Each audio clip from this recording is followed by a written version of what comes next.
Ja se on keskusta heitto. Nyt siinä sitten neuvotellaan, kumpi heittää ensin keskelle. Keskelle heittää se, joka ensimmäisen pelin aloitti, eli Peter. Oho, nyt ei keskustat oikein ole onnistuneet Peteriltä tässä parilla heittovuorolla. Mutta silti jaksaa hymyillä. Erittäin sympaattinen tämä Aussi herrasmies Perthistä, vuoden 1997 World Cup isäntäkaupungista.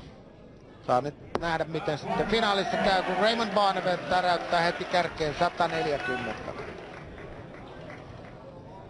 Nyt ei kyllä saisi Peter paljon jäädä Raymondista, mikäli aikoo voittaa tämän. Eroäännys 100 pinnaa, 40 pinnan ero, mutta Barneveld on päättänyt mitä on päättänyt, ja 140 toisen kerran peräkkäin. Kovaa vauhtia mennään, siinä ei Hinklin auta hyytyä kertaakaan, saman verran vähintään tarvitaan, ehkäpä vielä täydet, niin oltaisiin tasoissa vasta. 2 kertaa singeli, ja kolmas singeli on vain 60 pinnaa, Barneveldillä 120 pinnaa plus nämä 3 tikkaa.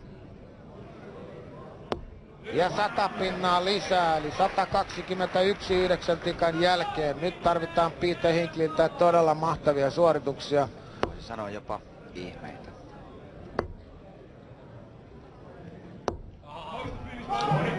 Ja vain 43. Nyt on todella Raymondilla paikka 96 ja tupla 18.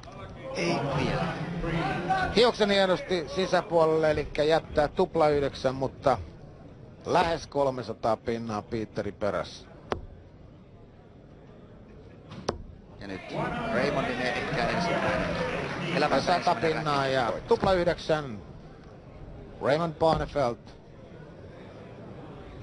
Ja sieltä se tulee!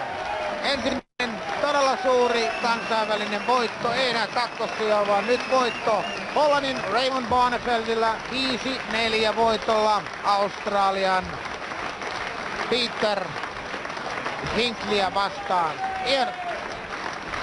Hieno finaali, kiitoksia kaikille teille seurasta ja hyvää loppuiltaa.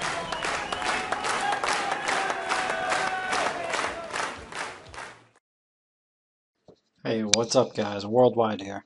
If you could do me a big favor, smash that subscribe button. I'm closing in on 10,000 subscribers and would like to hit that soon. Thanks guys.